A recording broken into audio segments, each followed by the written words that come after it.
The Lessons of Leadership, pelajaran-pelajaran kepemimpinan. Kalau saudara jadi pemimpin, saudara perlu untuk ngerti pelajaran-pelajaran kepemimpinan ini. Karena melakukan ini atau tidak, mengetahui ini atau tidak, itu yang akan menentukan sama-sama jadi pemimpinnya, Anda akan jadi pemimpin yang sukses atau tidak. Doa saya adalah melalui sharing, leadership sharing, pengalaman, kisah-kisah, pelajaran kepemimpinan ini, Anda akan terinspirasi dan bertumbuh naik level di dalam leadership saudara, sehingga Anda berhasil. Dalam kepemimpinan di keluarga saudara, engkau berhasil. Dalam kepemimpinan di tim saudara, di dalam pelayanan saudara, pekerjaan saudara, atau bidang-bidang apapun juga, engkau jadi pemimpin yang sukses. Oke, karena itu saya akan bagikan ya. Pelajaran yang pertama, lesson number 1 adalah setiap orang dipanggil untuk menjadi pemimpin. Ya, jadi kalau jadi pemimpin itu Anda harus tahu memang kapasitasnya beda-beda. Nggak sama ya. Alkitab juga ngomong ada orang yang dikasih talenta 1, ada yang 2, ada yang 5. Jadi memang beda-beda. Jadi ini bicara tentang kapasitas di leadership, ada yang kapasitas 1, kapasitas 2, kapasitas 5, dan seterusnya. Tetapi setiap orang akan diberi kepercayaan. Minimal 1 talenta. Paling tidak ada talenta leadership, itu pasti ada. Anda dipanggil untuk jadi pemimpin. Jadi yakinkan itu. Tuhan mau saudara bangkit dalam roh kepemimpinan saudara. Jadi jangan selamanya cuma ya aku ngikut aja. Tentunya untuk menjadi pemimpin yang hebat, pertama harus menjadi pengikut yang hebat. Nah itu Anda belajar banyak di situ. Terus Anda akan menjadi pemimpin yang hebat. Tapi jangan hanya jadi pengikut terus. Memang kita akan terus menjadi the follower of Jesus Christ, pengikut Yesus Kristus. Akan tetapi ingat baik-baik, Yesus mau angkat saudara jadi pemimpin. Oke. Nah, Yeremia 1 ayatnya yang ke-5, Alkitab ngomong begini. Sebelum aku membentuk engkau dalam rahim ibumu, aku telah mengenal engkau. Dan sebelum engkau keluar dari kandungan, aku telah menguduskan engkau. Aku telah menetapkan engkau menjadi nabi bagi bangsa-bangsa. Nabi itu pemimpin. Ya. Nah jadi saya berdoa Anda bisa menangkap leadership ini bukan hanya secara dimensi jasmani. Tapi Anda harus mengerti ini adalah panggilan ilahi. Nah itu penting. Tuhan memanggil setiap dari kita, orang percaya, Anda dan saya, untuk menjadi pemimpin. Karena itu saya berdoa dan saya deklarasikan dengan iman. Di dalam nama Yesus, roh kepemimpinan di dalam diri saudara bangkit mulai sekarang. Gereja kita, keluarga Allah, kita percaya setiap jemaat bisa jadi KKS. Ketua kelompok sel. Itu sebuah iman karena kita percaya ini bagian dari panggilan ilahi yang dari Tuhan. Anda ditetapkan, Anda dipanggil, Anda diurapi untuk jadi pemimpin. Karena itu jangan puas selamanya tetap jemaat biasa. Saya tantang saudara naik level, ayo jadi pemimpin. Ayo buka kelompok sel. Bukan hanya di gereja ya, saya ajak saudara jadi pemimpin di berbagai bidang organisasi di mana Anda terlibat, di keluarga, di masyarakat. Ayo bangkit, orang Kristen harus memimpin, orang Kristen harus jadi kepala, orang Kristen harus maju, orang Kristen harus jadi yang terdepan. Ayo bangkit, roh leadership saudara harus bangkit. Nggak boleh ada keminderan dan rendah diri lagi yang menghalangi, yang membuat semua potensi talenta itu jadi terkubur. No. Doa saya talenta itu muncul mulai sekarang. Karunia kepemimpinan itu bangkit dan Anda jadi pemimpin. Nah itu conviction bahwa saya dipanggil jadi pemimpin. Itu harus kita punyai dalam hati kita. Dan itu yang akan membuat kita untuk berjuang sampai benar-benar panggilan itu tergenapi. Saya jadi pemimpin, saudara jadi pemimpin, kita anak-anak Tuhan jadi pemimpin. Itu yang pertama. Yang kedua, nah ini penting sekali. Kepemimpinan sejati ditandai dengan karakter. Nah ini penting ya. Jadi banyak orang kalau cuma punya karisma yang hebat, skill yang luar biasa, dia bisa jadi pemimpin. Tapi nggak lama. Ya, sekian tahun lewat, secepat dia naik, secepat itu juga amblesnya. Yang membuat orang jadi pemimpin dan sustain. Yang membuat Anda saya bisa naik level jadi pemimpin dan terus maju kokoh dan bertumbuh adalah karakter. Nah ini penting sekali. Karakter itu yang akan menjadi fondasi yang menentukan apakah kepemimpinan kita hanya temporary atau permanen. Kepemimpinan kita cuma sesaat atau kepemimpinan kita ini kokoh dan kuat. Amsal 11 ayatnya yang ketiga, orang yang jujur dipimpin oleh ketulusannya, tetapi pengkhianat dirusak oleh kecurangannya. Saudaraku, tanpa karakter ya, orang itu bisa jadi pemimpin, tetapi nanti dirusak sendiri oleh karakternya yang jelek, oleh kecurangannya, oleh macam-macam dalam kehidupannya. Karena karakter yang jelek itu akhirnya jadi bumerang dalam kehidupan kita sendiri. Sebaliknya karakter kalau bagus itu yang akan mensustain. Orang akan percaya. Ya, orang akan kita punya trust. Orang itu bisa merasakan ini orang tulus nih. Ini orang jujur ini. Langkah hidup kita terbuka pintu-pintu, terbuka jalannya. Kenapa? Ketulusannya. Makanya ditulis orang yang jujur dipimpin oleh ketulusannya. Jadi sustain. Leadership-nya itu kokoh. Mazmur 78 ayat 72. Ia menggembalakan mereka dengan ketulusan hatinya dan menuntun mereka dengan keterampilan tangannya. Jadi perlu dua ya leadership. Keterampilan harus. Tapi jangan lupa loh, karakter, ketulusan itu yang akan membuat kita untuk menjadi kokoh di dalam kepemimpinan kita. Ya, saya sudah melihat pemimpin rises and falls, pemimpin naik dan turun. Saya sudah melihat orang-orang hebat yang penuh dengan karisma yang luar biasa, ya keterampilan yang hebat sekali, dan benar saudaraku ngalami terobosan-terobosan yang luar biasa dan mengerjakan proyek-proyek yang mencengangkan. Tidak diragukan lagi. Imannya hebat, karunianya luar biasa, karismanya tidak tertandingi. Karena itu memang hebat benar. Tapi pada akhirnya karakter yang menentukan. Ya, ada pemimpin-pemimpin yang kayak gitu yang saya tahu yang pada akhirnya sekalipun prestasinya begitu hebat, tapi akhirnya mengenaskan.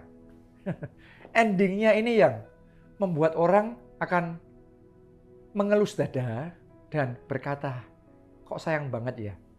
Endingnya kok kayak gitu. Harusnya jadi pahlawan iman yang menginspirasi, yang hebat, yang sampai akhirnya penuh dengan kemuliaan. Tapi kok endingnya kayak gitu ya. Gitu. Kenapa? Karakter dan akhirnya kemuliaan yang pernah dialami itu di akhir hidupnya jadi nothing. Kemuliaan itu jadi kayak debu. Gitu. Sebaliknya, saya melihat pemimpin-pemimpin yang punya ketulusan hati, menjaga integritas dan karakternya.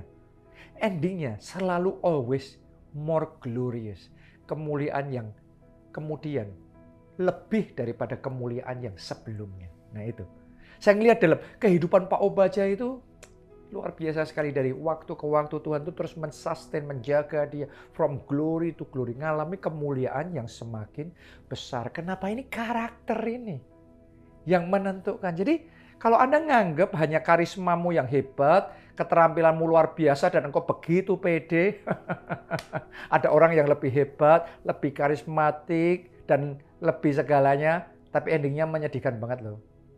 Kenapa? Nggak memperhatikan pentingnya karakter. Jadi hari ini Biar sharing ini bicara ya di hati kita, ya. Anda belajar deh dari tokoh-tokoh di masa yang sudah lalu. Ya nggak usah di tokoh yang sekarang. Kadang-kadang nggak netral kalau bicaranya ngomongnya tentang tokoh di zaman sekarang. Bicara aja di tokoh-tokoh yang kemarin-kemarin, orang-orang yang hebat luar biasa. Nanti Anda akan ngerti yang saya sampaikan ini. Berapa banyak dari mereka yang talented, hebat begitu rupa, tapi endingnya menyedihkan. Sebaliknya orang-orang yang punya karakter itu endingnya selalu glorious. So saya berdoa finalnya saudara dan saya, Tuhan akan bawa di dalam kemuliaan yang semakin besar. Amin. Yang ketiga, kepemimpinan memerlukan ketekunan. Dan tahan uji. Nah ini penting loh. Ibrani 10 ayat 36, sebab kamu memerlukan ketekunan supaya sesudah kamu melakukan kehendak Allah, kamu memperoleh apa yang dijanjikan itu. Oke, jadi saya mau ngomong sama saudara gini. Dalam perjalanan kepemimpinan, bakalan banyak masalah. Jadi kalau saudara nggak mau banyak masalah, jangan jadi pemimpin deh. Kalau saudara jadi pemimpin sudah boleh dipastikan selalu akan ada masalah, akan ada tantangan, macam-macam. Nah, di dalam semuanya itu never give up. Pantang menyerah. Alkitab mau kamu memerlukan ketekunan supaya setelah kamu melakukan kehendak Allah, kamu memperoleh apa yang dijanjikan. Jadi kita dapat itu. Kita nyampe sama goal. Visi tergenapi itu butuh ketekunan. Ketekunan bukan saat semuanya baik dan lancar. Ketekunan juga ketika kayaknya semuanya sudah menjadi gelap dan tidak ada jalan dan begitu rumit dan sangat berat. Tapi tetap tekun. Pantang menyerah, tetap giat. Nah itu punya fighting spirit yang seperti itu. Itu yang kita butuhkan untuk kita bisa berhasil. Dalam pengalaman saya sendiri, sebagai pemimpin, ngalami banyak hal. Ngalami yang namanya gempa. Ini bencana alam kan? Ngalami yang namanya kebakaran. Ngalami yang namanya krisis. Anda dan saya juga ngalami pandemi yang menghantam dunia ini. Nanti ada gejolak politik dan macam-macam ini itu, dan banyak hal dalam hidup ini akan terus terjadi. Anda pelajari aja dari zaman Alkitab sampai zaman sekarang ini, kapan nggak terjadi masalah? Kapan nggak terjadi gempa? Kapan nggak terjadi badai? Kapan nggak ada pandemi? Kapan nggak ada? Itu terlalu berulang ya. That is life, itulah kehidupan. Kapan nggak ada masalah? Yang perlu kita lakukan adalah mempersiapkan diri kita semaksimal mungkin. Sehingga ketika masalah itu datang, kita nggak menyerah di tengah jalan. Tapi kita gigih dan kuat. Kita hadapi semuanya itu, pantang menyerah. Dan endingnya kita harus menang. Saya mau ngomong sama saudara, melalui masalahmu itu, engkau menang. Melalui sakit penyakit itu, engkau harus menang. Melalui konflik, perpecahan, dan pertikaian macam-macam yang sedang terjadi itu di dalam tim saudara, Anda harus menang. Melalui semua kesalahpahaman, melalui semua gejolak nanti dunia, gonjang-ganjing macam-macam, pokok kita menang. Nah itu saudaraku, iman pantang menyerah dan ketekunan seperti itu dibutuhkan kalau mau berhasil. Jadi hari ini yang sedang ngadepin masalah, ayo jangan menyerah. Yang sedang menghadapi masalah, ayo bangkit lagi, coba lagi, fight lagi, berjuang lagi. Karena kita punya Tuhan yang namanya Immanuel. Allah yang beserta kita. Kalau Tuhan beserta kita, pokok menang. Oke, jadi mau seberat apapun, pokok apa? Menang. Nah itu, pokok jurus pokoknya itu. Pokok menang. Itu pantang menyerah. Ya iblis mau kayak gimana pun, kalau kita punya iman sama Tuhan, jalannya pokok menang. Karena Alkitab yang memberitahu kita, bukan itu pede sendiri ya. Alkitab kan yang ngasih tahu kita. Kalau kita ngerti kebenaran firman Tuhan, Kan kita percaya dengan firman. Firman ngomong kita lebih dari pemenang. Gimana lebih dari pemenang nggak menang? Lebih dari pemenang ya menang. Pokok menang. Jadi masalah ini pun engkau menang. Nanti kemenangan terjadi dalam hidup saudara. Kalau engkau percaya sama firman Tuhan. Oke, yang keempat. Kepemimpinan butuh manajemen diri yang efektif. Nah ini ya. Karena kita tuh dalam memimpin itu juga mengelola, memanage banyak hal. Memanage waktu, uang, resources, memanage tim, SDM, orang, dan lain sebagainya. Tapi semuanya dimulai dari memanage diri kita sendiri dulu. 1 Korintus 9 ayat yang ke-27.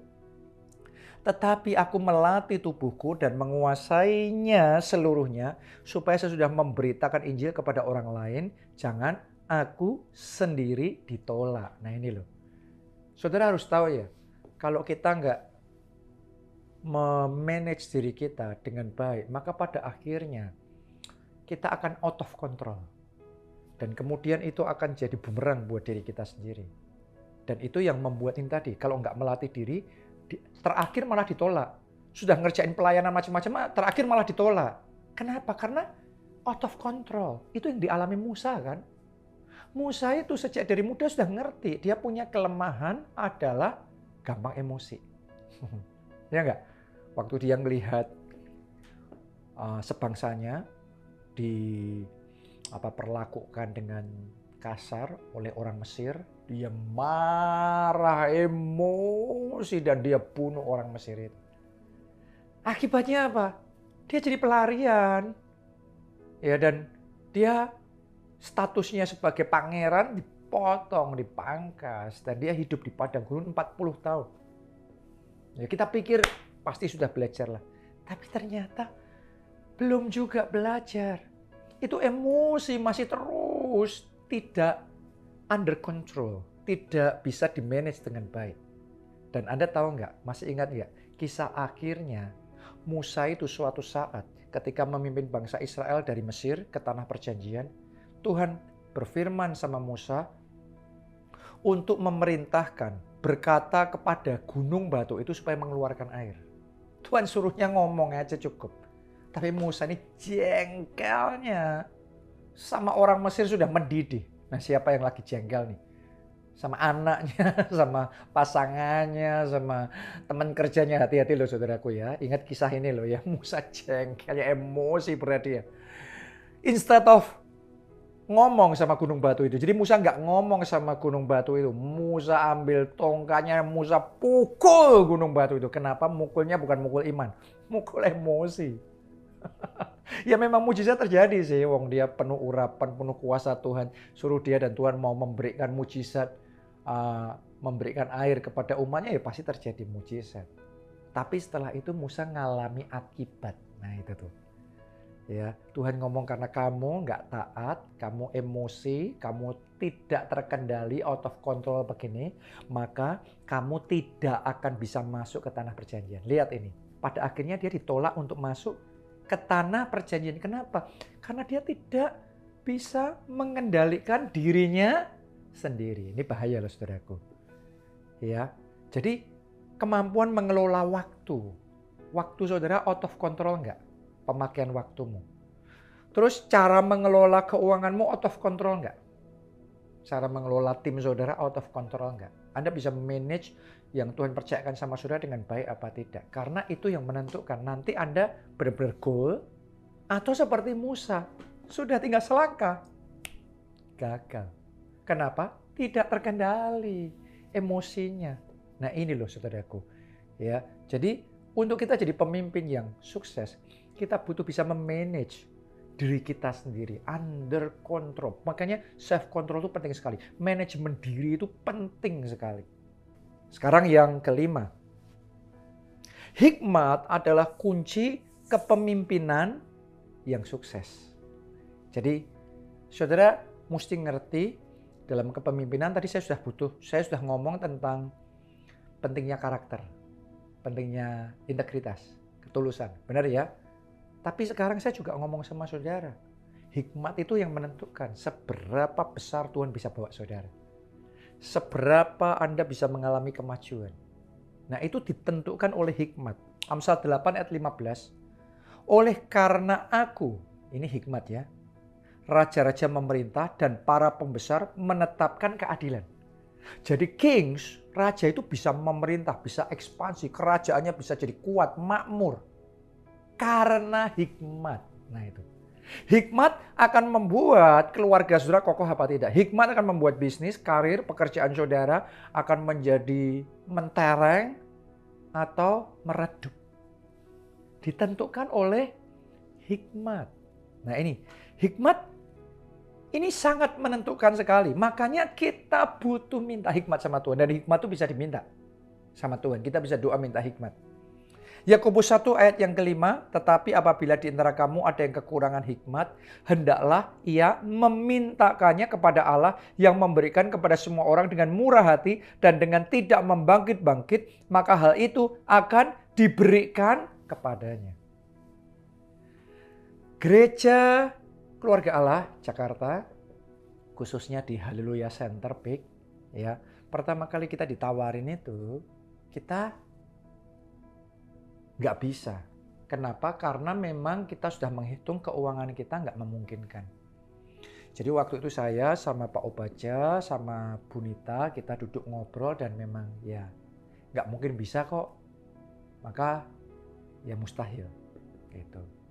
Tapi kemudian sementara saya berdoa, saya minta hikmat. Nah ini kuncinya saudaraku, minta hikmat. Sampai di satu titik, nggak langsung ya, tapi sampai di satu titik, tiba-tiba Tuhan itu menerangi pikiran saya. Tuhan itu mengajari saya bagaimana sebuah proyek yang besar, itu gimana untuk memilah-milahnya, gimana untuk membagi-baginya. Sehingga gajah yang besar dibagi jadi kecil-kecil gitu.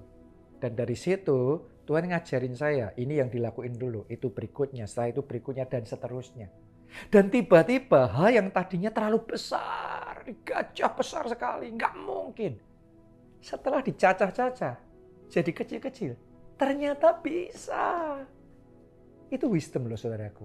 Ya, dan dengan wisdom yang Tuhan kasih itu, maka yang tadinya tidak bisa, maka kemudian jadi bisa. Dan sekarang sudah jadi kenyataan. Lihat saudaraku, yang membedakan adalah hikmat. Kalau Anda kekurangan hikmat, maka Anda akan banyak ngomong, nggak bisa, nggak ada uang, nggak punya koneksi, nggak punya kenalan, nggak ada izin, nggak ada ini, nggak bisa. Tapi dengan hikmat, yang nggak ada jadi ada. Yang terbatas jadi berlimpah. Dengan hikmat. Karena itu saya berdoa hikmat yang dari surga saat ini diberikan dalam hidup saudara.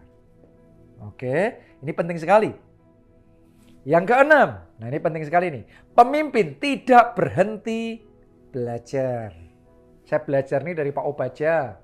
Pak Obaja, saudaraku, dari sejak awal, walaupun nggak selesai SMA, jadi pendidikan formal, dia sangat terbatas. Tetapi dia ini self learner, dia orang yang belajar sendiri. Dia kehausan untuk belajarnya, melampaui orang-orang yang punya gelar formal, S1, S2, master, doktor, dan Pak Obaja ini sampai sekarang pun masih gigih sekali. Belajar setiap hari, belajar sampai ke luar negeri, bayar harga untuk belajar. Kehausannya dalam belajar besar sekali. Ini yang membuat dia terus menjadi relevan. Ini yang membuat dia terus bisa bertumbuh dan terus maju-majunya nggak zaman dulu aja, tapi seterusnya maju. Nah, pemimpin untuk bisa ngalami gitu perlu belajar. Tidak berhenti belajar. Kenapa? Karena dunia ini itu terus maju. Ya, apalagi kita hidup di zaman sekarang yang pengetahuan itu cepat sekali majunya.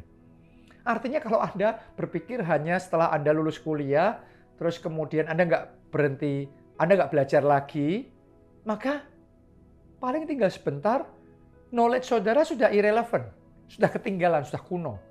Nggak kepake lagi. Entah itu dalam pelayanan, dalam pekerjaan, dalam apapun. Sudah nggak kepake lagi. Gara-gara berhenti belajar, akhirnya mundur, stagnan, dan gagal.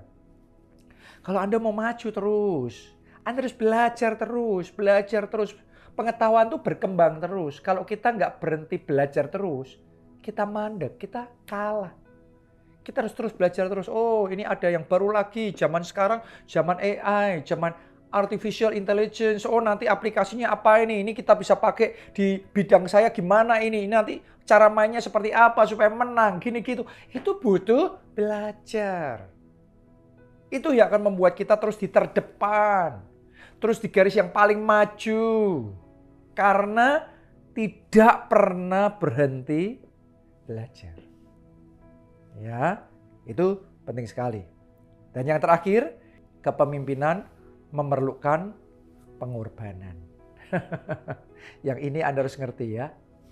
It takes everything. If you want to make it, apalagi kalau sudah mau make it big, Anda mau suksesnya besar, menangnya besar. Sekali lagi, it takes everything. Itu butuh segalanya. Yesus yang mengajarkan itu di Matius 20 ayat 26 sampai 28. Barang siapa ingin menjadi besar di antara kamu, hendaklah ia menjadi pelayanmu. Wow. Berarti Yesus itu nggak menentang kita untuk menjadi besar. Jadi pemimpin yang besar, ngalami kemenangan dan kesuksesan yang besar. Bahkan Yesus ngajarin caranya, kalau kamu mau ngalami yang besar kayak gitu, kamu harus berani korban, kamu harus berani jadi pelayan. Korbannya harus banyak. Itu loh saudaraku, penting loh ya. Orang boleh pinter, orang boleh punya talenta kepemimpinan. Saya yakinkan saudara, kalau korbannya kecil, majunya dikit. Oke, saudara boleh, wah pinternya luar biasa, lulusan luar negeri, macem-macem. Tapi di bidang yang Anda kerjakan, Anda nggak berani all out. Korban waktunya dikit, korban uangnya dikit, korban tenaga pikirannya dikit. Mari saya beritahu saudara, nggak usah jadi nabi, saya akan memberitahu saudara, masa depanmu kecil.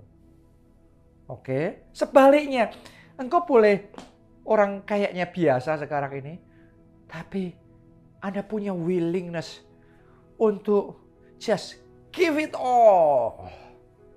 Anda sacrifice everything. Anda taburkan segalanya.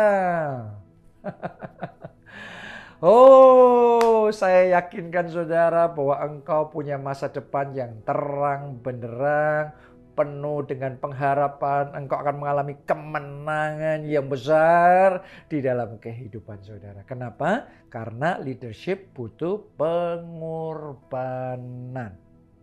Nah, itu 7 pelajaran penting tentang kepemimpinan. Saya doa Anda tangkap itu. Jadi rema. Engkau kerjakan itu dalam hidupmu. Dan saya akan memberikan selamat sama saudara. Anda jadi pemimpin yang besar, yang berhasil melalui hidupmu. Nama Yesus dipermuliakan dan ada kesaksian yang besar yang mempermuliakan nama Tuhan melalui hidup saudara. Amin. Salam keluarga Allah. Tuhan Yesus memberkati.